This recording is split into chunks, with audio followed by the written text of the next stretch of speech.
posso compartilhar com você a minha experiência de 9 dias na Argentina, onde eu pude conversar com os brasileiros que lá estão exilados e que solicitaram asilo político e ouvir uma história, Paulo, que me deixou assim estarrecido. Por quê? Porque durante o tempo que eles permaneceram, obviamente, na Papuda e na Colmeia, eles estavam praticamente incomunicáveis. Depois, quando saíram, eles estavam com aquilo que eu passei a denominar de kit ditadura, ou seja, a tornozeleira eletrônica, eram obrigados a dormir em casa todos os dias, finais de semana, não podiam se ausentar da comarca, mas o principal, eles não podiam usar as redes sociais, nem mesmo dar entrevistas. E com isso, nós não sabíamos exatamente o que tinha acontecido. Claro que a gente desconfiava, a gente via as imagens nas redes sociais, mas eu tive o privilégio, Paulo, de ir na fonte primária, conversar com as famílias e com os próprios exilados ali na Argentina. E eu vou te dizer uma coisa, várias informações eu trouxe que meio que fecham aquele quebra-cabeça, aquela matriz de sincronização que eu vinha fazendo desde o 8 de janeiro, tentando entender o que aconteceu e, de certa maneira, denunciar a injustiça que está sendo feita contra essas pessoas. Então, a nossa conversa hoje vai ser mais um testemunho meu do que eu vi na Argentina, até do que está acontecendo na Argentina do ponto de vista até do governo Milei, mas principalmente do que os presos políticos me contaram lá na Argentina, Paulo. Pois é, isso aí já causa uma tremenda curiosidade. O que você ouviu desses presos políticos na Argentina, Gerson? Bom, primeira questão que eu acho que fica bastante evidente, Paulo, é a tal da perversidade, da falta até de, eu posso dizer, de honestidade intelectual da nossa Suprema Corte, e veja que eu estou generalizando Suprema Corte, eu não estou só focando no ministro Alexandre de Moraes, porque a essa altura nós temos vários dessas pessoas condenadas a 16, 17 anos pelo colegiado. Como o próprio ministro Alexandre de Moraes diz, não é somente dele, o relator, a responsabilidade, essa responsabilidade hoje é compartilhada. E por que eu digo da desonestidade intelectual? Por causa do tal do crime multitudinário. Conversando com as pessoas na Argentina, para mim ficou claro que existiam grupos distintos ali no local e a grande perversidade, a injustiça que se comete com essas pessoas é justamente não individualizar as condutas. Veja que, conversando com eles, para mim ficou bem claro que grande parte dos que foram presos no dia 8 e principalmente quase a totalidade dos que foram presos no dia 9 são pessoas comuns que vieram de várias partes do país, ônibus fretados, num movimento orgânico. Eu conversei, eu entrevistei vários durante esse período que eu estive lá, e a história era sempre a mesma. Uma senhora de uma cidadezinha do interior de Minas, foi a única senhora da cidade, já avó, e que resolveu ir para outra cidade para pegar o ônibus que estava sendo organizado para ir a Brasília se manifestar. Todas essas pessoas, Paulo, que alugaram esses ônibus, que eu conversei, quase que a maioria foram organizados de uma maneira espontânea e com data para voltar. Os motoristas que foram contratados, as empresas, elas foram contratadas para levá-los a Brasília e retornar. Alguns na terça-feira, outros na quarta-feira, porque a manifestação estava agendada nas redes sociais, segundo eles, para segunda-feira. Óbvio que eles não fariam a manifestação no domingo, porque não tinha ninguém lá. E eles queriam justamente mostrar a indignação, o protesto deles, já que no domingo anterior a Praça dos Três Poderes estava vermelha, tomada pela posse do presidente Lula, e eles queriam fazer o contraponto de protesto. Agora, eu percebi, Paulo, que havia pelo menos 3 grupos de infiltrados dentro daquelas manifestações. Quem são esses 3 grupos de infiltrados? O primeiro deles, que eu faço questão de estabelecer um paralelismo com o que está acontecendo aqui nos Estados Unidos, veja que o presidente Trump já disse que vai assinar um perdão que possibilitará o perdão judicial, ou seja, uma espécie de indulto que ele vai assinar no primeiro dia de mandato para aquelas pessoas que foram presas no 6 de janeiro, 2 anos antes do nosso 8 de janeiro. E por que eu estabeleço esse paralelismo, Paulo? Porque já existe aqui nos Estados Unidos, comprovadamente, a presença de agentes do FBI que estavam descaracterizados e vários deles foram infiltrados no grupo e estimularam as pessoas a entrar no Capitólio. Uou. Esse grupo também existia no Brasil, porque esse é um grupo normal que todas as agências de inteligência fazem. Ou seja, você infiltra agentes para justamente poder captar informação, reunir informação e subsidiar até as ações penais. Nos Estados Unidos, esses agentes do FBI alegam que eles se infiltraram justamente para fazer o papel de subsídio às investigações. No Brasil, nós também, provavelmente, eu posso até dizer que quase certamente nós tínhamos infiltrados ali dos órgãos de segurança. Ok, esse é um grupo. O segundo grupo, Paulo, é daqueles que foram infiltrados pelos movimentos de esquerda, movimentos sociais. Aí nós temos black blocs, antifas, até MST e até algumas pessoas que foram pagas para fazer a quebradeira, a arruaça, a depredação, o vandalismo, de modo a formar um quadro. E eu digo para você que isso está claro porque eu conversei com as pessoas que também havia um terceiro grupo de infiltrados. Qual era o terceiro grupo? Era justamente daqueles apoiadores do Bolsonaro ou aqueles até da direita que foram para lá e quebraram e danificaram o patrimônio. Alguns indignados, alguns porque realmente queriam externar o seu protesto de uma forma violenta, como, aliás, a esquerda já fez várias vezes lá em Brasília, né, Paulo? Você que está em Brasília sabe muito bem. Poxa. Então nós temos 3 grupos que eu acho importante a gente estabelecer. E por que eu chamo infiltrados?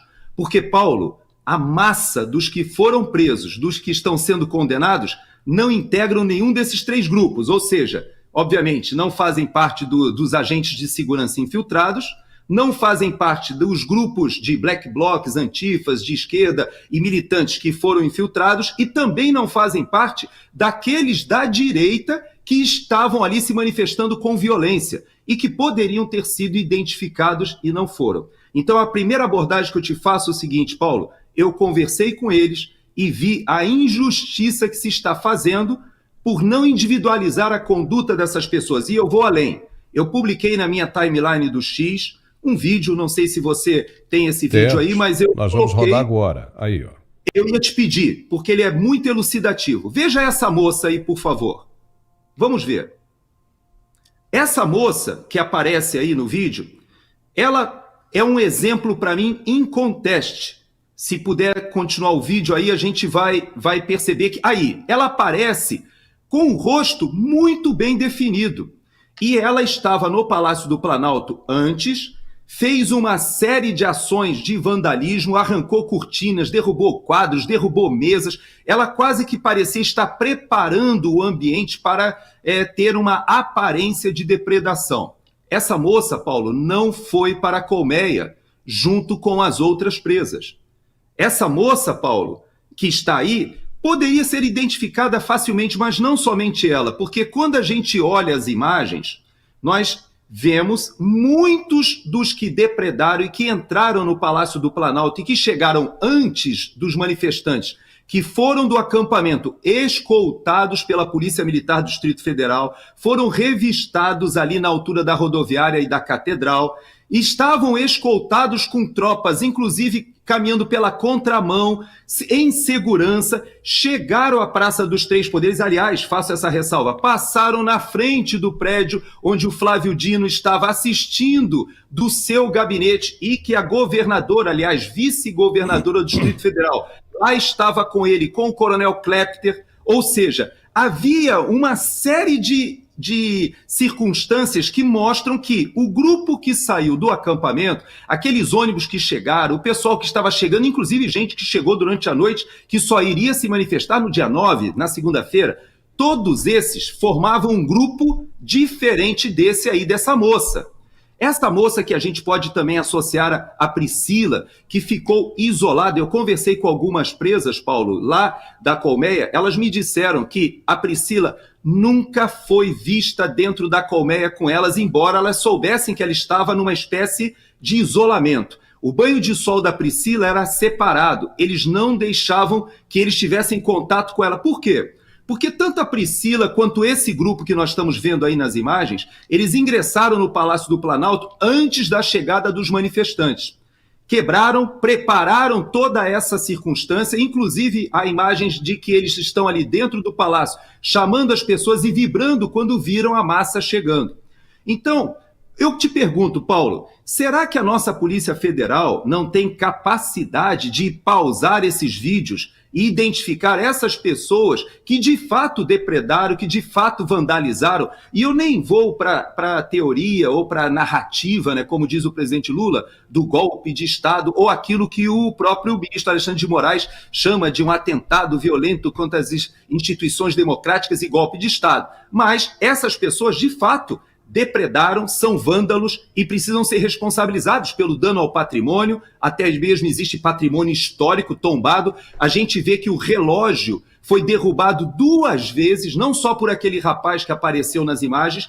Esse relógio, inclusive, houve um manifestante que chegou e acertou o ponteiro e a hora do relógio consultando o seu celular. Depois há um outro que derruba, aparece aquela imagem que foi para o Fantástico, que, aliás, aquele rapaz com a camisa do Bolsonaro também não foi para a Papuda, ele ficou preso separado, diz que foi condenado agora e que, de alguma forma, nós não ouvimos ninguém entrevistar esse rapaz para saber de onde veio, quem estava por trás dele, qual era o grupo que ele integrava.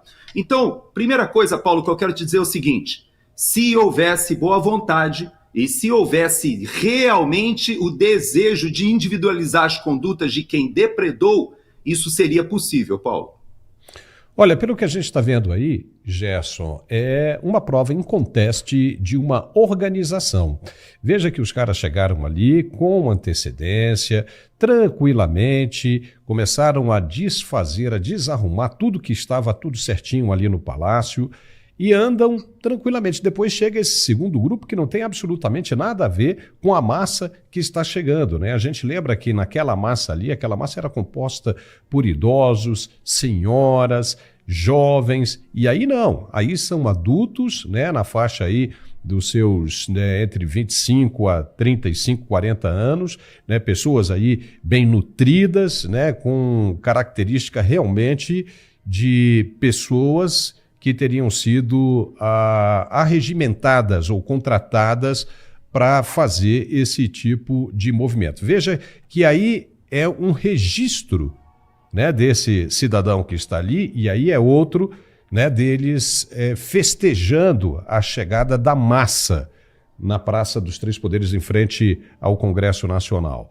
Então, é uma coisa que realmente preocupa. E aí, onde é que está a polícia para investigar isso aí? Fica parecendo que é uma manobra, fica parecendo que é uma manobra de vingança, né, Gerson? Vingança contra o povo, né? Um ódio, quando se fala que é um governo aí do amor e da reconstrução, mas o que a gente está vendo é um ódio terrível, né? Ou seja, pessoas aí condenadas a 17 anos por nem sequer pisar dentro de nenhum desses prédios públicos aí da Praça dos Três Poderes, simplesmente foram pegas lá no quartel-general do Exército, no setor militar urbano, entendeu? Pessoas que nem foram aí à Praça dos Três Poderes e acabaram pegando 17 anos de prisão. Fala, Gerson. Então, foi ótimo você fazer essa observação, porque essas imagens do Palácio do Planalto, principalmente, elas me deixam muito indignado. Por quê? Porque o Palácio do Planalto é uma área sob a administração militar do Exército Brasileiro. E um inquérito policial militar que tivesse sido realmente feito com seriedade, com o Ministério Público da Justiça Militar, com o IPM, independente daquela Polícia Federal que é controlada pelo ministro Alexandre de Moraes, que já fez a sua versão e faz de tudo para juntar as peças para apoiar a sua versão de golpe de Estado. Essa versão, ela não somente ela é injusta, como ela está hoje vitimando brasileiros, cidadãos sem nenhuma passagem pela polícia, pessoas ilibadas, conhecidas nas suas cidades, pessoas comuns, e que tiveram seus bens bloqueados, suas vidas destruídas. Mas eu queria falar sobre o Palácio do Planalto, por quê? Porque sabe quem foi preso no Palácio do Planalto do dia 8, Paulo? Quem? As pessoas que foram presas não são nenhumas dessas imagens que você viu. Não tem uma pessoa dessas imagens que nós vimos que foi presa no dia 8 no Palácio do Planalto. Quem foram as pessoas que foram presas dentro do Palácio do Planalto? Foram aquelas que chegaram junto com aquela multidão que veio marchando do acampamento, chegaram já no final, após essas imagens, e quando elas chegaram, houve a reação da polícia, e eu já conversei com vários policiais, e é impressionante que hoje a gente consegue estabelecer uma matriz de sincronização para entender que quando a polícia reage, começa a lançar as granadas de gás, inclusive de helicópteros, há um desespero e há um grupo de pessoas que se abriga no Palácio do Planalto. Há informação, e eu conversei com vários deles, que os próprios militares da segurança do Palácio do Planalto os orientaram para se abrigar ali das granadas, porque eles viam que tinham pessoas de idade, pessoas, inclusive, com casais, pessoas que tinham dificuldade até de se movimentar. E olha só que interessante, as pessoas que estavam no Palácio do Planalto e que acabam sendo presas no final da tarde, essas todas estão sendo condenadas a 17, 16 anos por estarem dentro do palácio e, segundo o ministro Alexandre de Moraes, essas pessoas estavam, então, ali quebrando. Mas sabe que na CPI, ou na CPMI, ou na CPI, porque houve a CPI do Distrito Federal e a CPMI, aquela fake que foi feita com aquela tropa de choque do atual ministro Flávio Dino, na época era ministro da Justiça, que ele escalou ali 6 parlamentares lá do seu estado para poder impedir o avanço das investigações. Mas, inclusive, não entregou as imagens do Ministério da Justiça, depois disse que elas desapareceram, etc. Mas o que acontece é que essas pessoas que estavam ali, houve o testemunho do major. Você lembra aquele major que deu água para as pessoas e que aquela imagem ficou assim, causou muita indignação? Esse major, ele deu o testemunho dele na CPI do Distrito Federal. E sabe o que ele disse lá na CPI do Distrito Federal? Que havia, na avaliação dele, 3 grupos de pessoas muito distintos. Segundo ele, os que entraram para depredar, havia aqueles que estavam ali tirando foto, perplexos, olhando o palácio, nunca tinham visto aquilo, e ele percebia que eram pessoas inocentes. E esse terceiro grupo que eu quero falar para você agora, Paulo, havia o terceiro grupo que, segundo este major, era o grupo que estava lá lutando. Sabe lutando contra quem? Contra os depredadores, contra os arruaceiros. Ele disse que a própria guarda do palácio viu que esses patriotas estavam ali dizendo não quebra e impedindo essas pessoas de danificarem o patrimônio. E estavam, inclusive, prendendo essas pessoas que estavam atacando o patrimônio e querendo entregar para as autoridades. Então, veja bem, ele identificou que havia ali os que estavam ali inocentemente olhando, que entraram ali junto com a turba, havia os depredadores e havia aqueles que estavam protegendo o patrimônio. E aí eu queria avançar, Paulo, eu vou te pedir, porque eu tive a oportunidade de conversar com eles sobre o único preso. Olha que curiosidade interessante. Só houve um preso que foi para a Papuda e que foi absolvido pelo Alexandre de Moraes. Veja só, de repente, o ministro Alexandre de Moraes teve assim um lampejo de bondade, de misericórdia e resolveu absolver um preso que foi para a Papuda. E esse preso que foi para a Papuda, veja que coisa interessante, eu peguei o depoimento do tenente que fez a prisão desse preso. E para mim me esclarece algumas coisas importantes. Você pode colocar o trecho desse depoimento para mim, por favor? Posso, vamos colocar agora. É o depoimento do 2º tenente, aí o Luiz de Carvalho Leal Neto. Fala, gente. Exatamente. Esse 2º tenente da PM, ele fala uma coisa interessantíssima. Eu vou ler, porque o trecho é pequeno, é fácil, né? Ele estava de serviço, estava com a sua equipe, e por volta das 17h20, ele percebeu que as viaturas da Polícia Legislativa Federal ficaram rodeadas dos manifestantes. Olha só, essa imagem, nós temos várias nas redes sociais que mostram quando a viatura foi jogada dentro do espelho de água e, aparentemente, estavam ali os policiais legislativos. E a impressão que ficou, inclusive, é que essa viatura foi jogada dentro do espelho de água ali pelo próprio policial. Mas eu não vou entrar nesse mérito. Presta atenção no que ele vai relatar logo em seguida.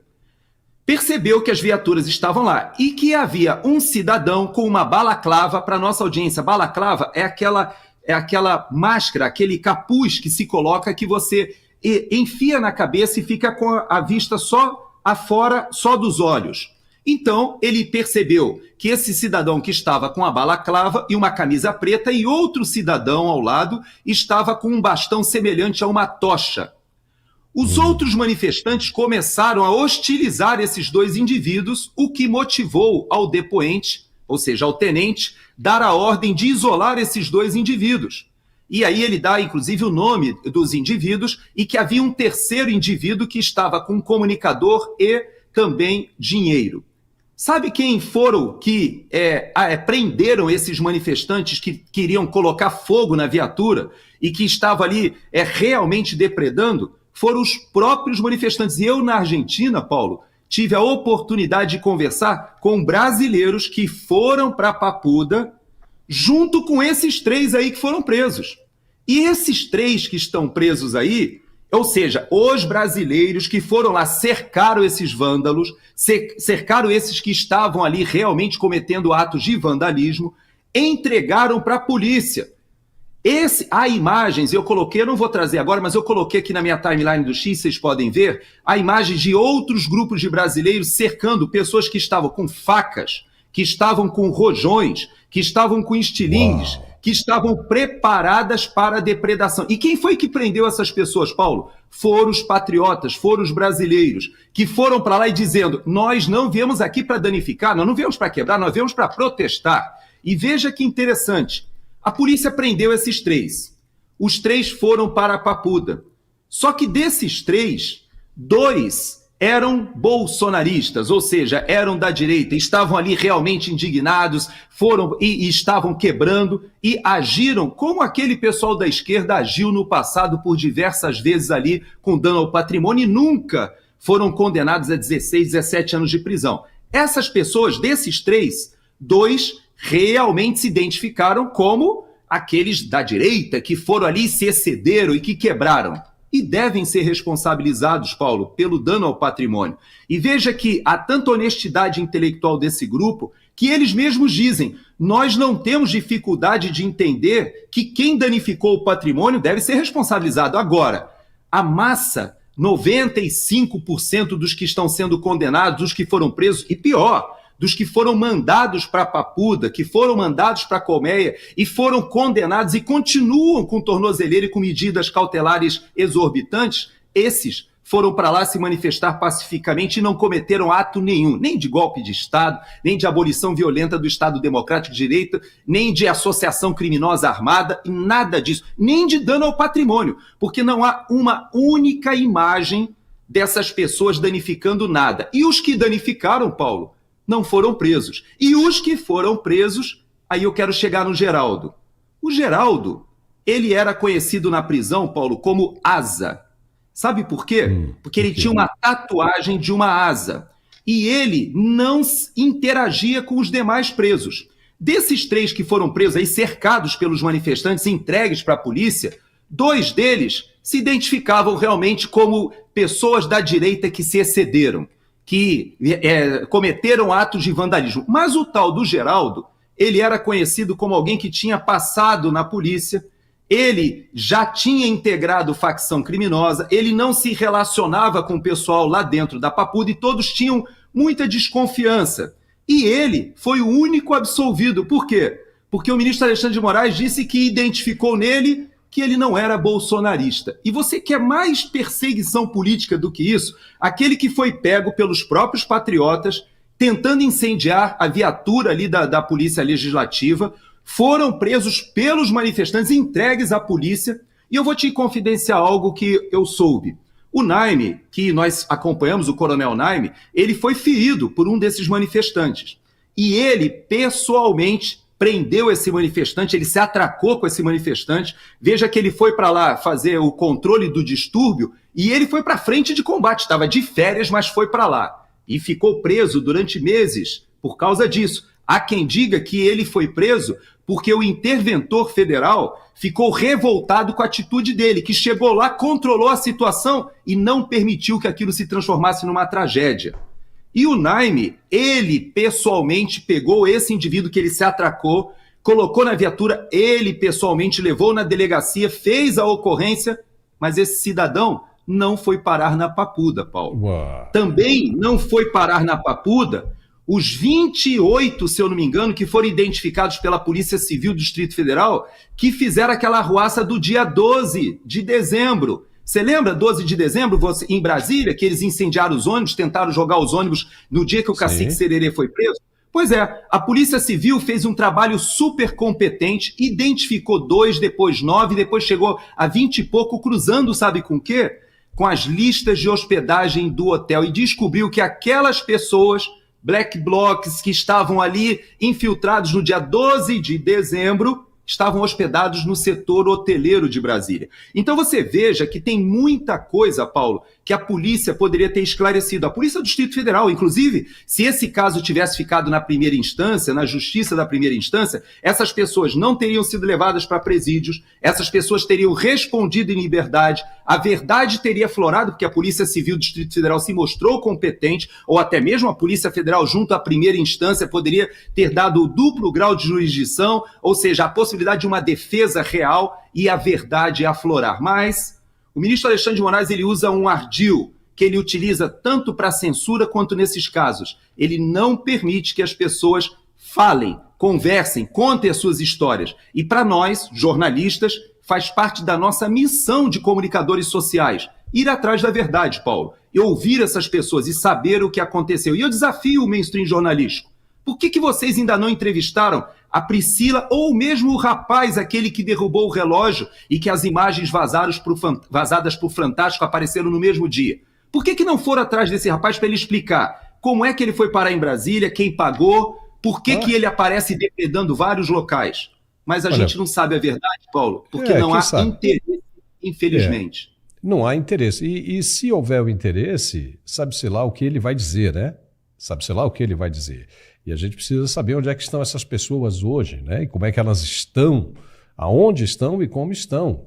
Né? Se estão presas, se estão tendo alguma regalia, se já foram soltas, como é que está a situação desse pessoal? Agora, Gerson, eu queria, nós já estamos chegando quase no final do nosso programa, que está muito legal, eu queria que você falasse da sua experiência na Argentina, né, rapidamente, né? Você teve em contato com algumas dessas pessoas que estiveram ali em frente ao quartel-general e talvez até na Praça dos Três Poderes e que hoje estão exiladas na Argentina. Eu queria que você falasse um pouco sobre isso. Pois é, eu tive a oportunidade de entrevistar algumas pessoas. Obviamente eu tive o cuidado de não entrevistar nenhum dos que estão foragidos lá, até porque eles estão vivendo uma situação de pavor nesse momento. Por quê? Porque eles foram para a Argentina e solicitaram o asilo político, como é feito em qualquer país decente desse planeta. E quando eles solicitaram o asilo político, obviamente eles receberam um asilo provisório. Por que provisório? Porque tem que ser analisado o caso para ver se não se trata de bandidos, assassinos, traficantes, para saber qual é a história. São realmente pessoas que estão pedindo asilo político de uma forma fundamentada? Então, todos ingressaram, começaram a viver novamente, ou seja, matricularam filhos nas escolas, começaram a trabalhar. Havia 3 tendas de venda de caldo de cana com pastel. Eles começaram a retomar a vida lá na Argentina, já que no Brasil eles estavam completamente impossibilitados. E essas pessoas, Paulo, eu vou pegar só um exemplo. Eu mandei a foto para você de uma família, eu poderia falar de vários, mas essa família eu vou usar como exemplo. Eu entrevistei a filha mais velha desse casal, que nós temos as 2 crianças. Essa filha mais velha, hoje, a Agnes, ela está grávida, é provável até que tenha neném essa semana, porque ela já estava ali quase na fase final do parto. Quem é ela? Quem é? A que está do lado do senhor ali? Ou que está... Não. Aqui, é a do outro lado. Do outro lado, as 2 crianças são os 2 irmãozinhos dela. Ela, essa moça, essa jovem que era universitária na época, o casal foi de carro da Bahia a Brasília para a manifestação. Veja, eles deixaram as 2 crianças com a irmã mais velha dizendo: nós vamos na manifestação e voltamos. E o que aconteceu? Eles foram presos em Brasília. Eles, na verdade, são originários de Cuiabá, se eu não me engano, de Mato Grosso, mas estavam na Bahia cuidando da doença do pai de um dos dois, do casal. E eles estavam lá na Bahia e falaram, nós vamos a Brasília fazer a nossa manifestação. E foram presos. Veja que coisa, a Alessandra, que aparece aí nessa foto, ela ficou 6 meses. Então, a Alessandra, que aparece de capacete branco, capacete ciclístico branco, ela ficou 6 meses presa na colmeia. Foi se vocês olharem nas minhas redes sociais, vocês vão ver as imagens dela sendo liberta. Essa imagem foi muito chocante, porque os filhos foram para a colmeia, ela foi recebida no lado de fora, abraçou os filhos, e os filhos perguntaram, e o papai? E ela disse, o papai ainda tem uma missão a cumprir, ele ficou até 9 meses preso. Essa jovem foi obrigada a sair da faculdade para cuidar dos irmãos, teve que ir atrás da defesa dos pais. Esse casal, eles estão na Argentina e ele, o cabeça, o líder do casal, está preso nesse momento. Ele foi visitado pelo Eduardo Bolsonaro. Então o Eduardo Bolsonaro foi para o CIPEC, eu estive cobrindo o CIPEC, todos os palestrantes do CIPEC mencionaram a situação, o estado de exceção que a gente vive no Brasil, e o Eduardo, ele fez um pedido à CONARE, que é a comissão da Argentina, para que dê o asilo político definitivo, porque o caso dessa família é emblemático. Veja que eles já estavam trabalhando com conta bancária, com identidade, os filhos matriculados na escola. Por quê? Porque eles estão sendo condenados a 16, 17 anos de prisão e eles sabem que são inocentes. Você sabe qual o grupo que mais me indignou de encontrar lá, Paulo? Foram aqueles que foram presos do dia 9, que receberam a proposta de não persecução penal que a PGR fez, uma proposta infame, indecente, e eles não aceitaram assinar que eram culpados. Eles falaram, como é que eu posso assinar que eu fui culpado de fazer uma associação criminosa, de instigar um golpe de Estado, quando eu não fiz isso? Então vocês vejam que a índole dessas pessoas, eu falo para você, Paulo, eu conversei com dezenas, são pessoas comuns, e olha o que eu vou te falar, são pessoas mais dignas do que aquelas que os estão julgando lá no STF. Deixa eu te fazer uma pergunta, Gerson. Só uma perguntinha aqui. Por que é fácil saber disso? Porque você conversando com elas, você vê a história de vida, Paulo. São pessoas honestas, pessoas que tinham suas vidas normais. Pode perguntar, por favor. Essa senhora, como é que é o nome dela mesmo? Da esposa do senhor aí? Alessandra. Alessandra. Chegaram a raspar a cabeça dela lá na colmeia, Gerson? Eu tenho as imagens. Eu tenho as imagens dela sendo solta. Eu não me recordo se ela teve a cabeça raspada, mas ela estava muito mais magra, né? Ela, obviamente, perdeu muitos quilos. Você percebe na foto que ela é meio obesa, né? Ali. E ela, quando sai da prisão, ela perdeu muitos quilos. Ela ficou ali quase que diariamente envolvida numa atividade religiosa. Ela me contou que havia um revezamento entre católicas, evangélicas, até espíritas kardecistas, que se juntavam ali diariamente. E sabe o que ela me contou? Uma coisa interessante. Ela falou que as mulheres, elas tinham mais, vamos dizer assim, força moral até do que os homens. Porque as mulheres, elas se uniram ali de uma forma a realmente dizer, nós sabemos que somos inocentes e nós não vamos abaixar a cabeça até o último dia. O Magno Malta, o senador Girão, o Marcel Van Hatten e outros parlamentares foram à prisão com muita dificuldade. O ministro Alexandre de Moraes não permitia que essas pessoas fossem visitadas. E é interessante que, apesar disso, apesar dessa presença dos parlamentares, eles contaram coisas chocantes do tratamento que eles receberam lá na penitenciária. É algo tão vergonhoso, Paulo, a gente sabia que cidadãos brasileiros honestos, com um passado ilibado, foram submetidos a essa tortura lá na colmeia e na Papuda. Gerson, olha, chegamos ao final aqui desse nosso programa, que ficou maravilhoso. A gente poderia ficar falando sobre isso aqui o dia inteiro, porque é uma coisa muito interessante.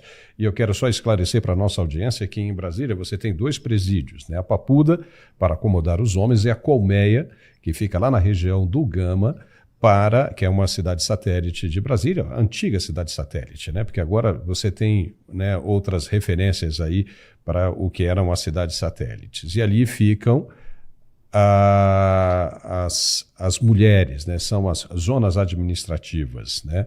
As regiões administrativas. E é comum, quando se entra lá, que é uma tremenda de uma crueldade, por isso eu lhe perguntei se haviam raspado a cabeça dela, porque é isso que se faz ali com as presas já condenadas.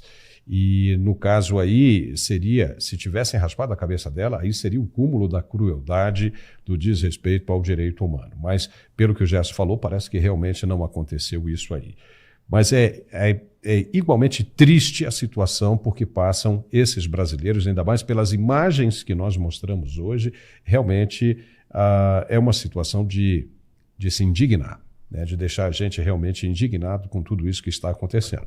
Mas nós temos esperança, né, Gerson? Porque as coisas vão mudar agora a partir de 2025. Né? Nós temos as eleições de 2026 e aí tem mais um monte de outras coisas que nós vamos começar a comentar no programa de hoje à noite, né, às 5h45. Nós vamos falar da movimentação da esquerda para impedir que o Congresso, principalmente o Senado Federal, tenha um número maior de senadores de direita do que de esquerda. Está havendo uma certa movimentação e o nome do senador Randolfo Rodrigues começou a aparecer como uma das lideranças desse movimento para impedir o crescimento, né, e a hegemonia da direita dentro do Senado Federal para 2026.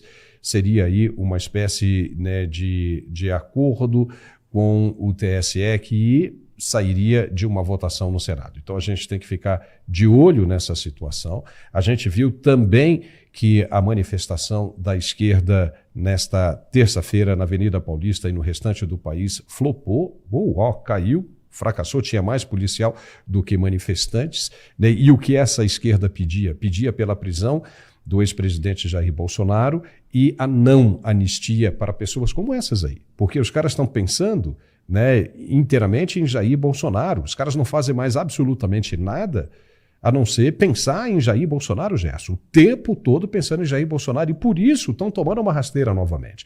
A direita está se reorganizando, está crescendo, está voltando de uma forma definitiva, justamente porque a esquerda não pensou no desenvolvimento, na governança, no avançar, no bem para o povo brasileiro. Ficava pensando apenas em eliminar uma possível ameaça a essa tendência, a esse desejo de governança eterno, entendeu? Então, o que acontece? Deixou passar, o bonde passou, a direita se organizou e está vindo muito mais forte do que sempre esteve. E o curioso é que você sabe quem é a Amélia, né, o Gerson? Você sabe quem é a Amélia, o codinome Amélia, de tudo isso que a gente não precisa nem mencionar aqui quem é, o nosso público já deve saber. Essa pessoa foi guerrilheira, entendeu? Atuava com arma de fogo na mão, né? Assalto a banco e essas coisas todas, e essa pessoa foi anistiada. Essa pessoa pedia uma espécie de golpe, de uma revolução, e essa pessoa foi anistiada por aqueles que estavam no governo na época. E agora... E o grupo dela, Paulo, o grupo dessa Amélia foi o grupo que estava por trás da ação que matou o soldado Mário Cosel Filho lá no QG do Exército em São Paulo.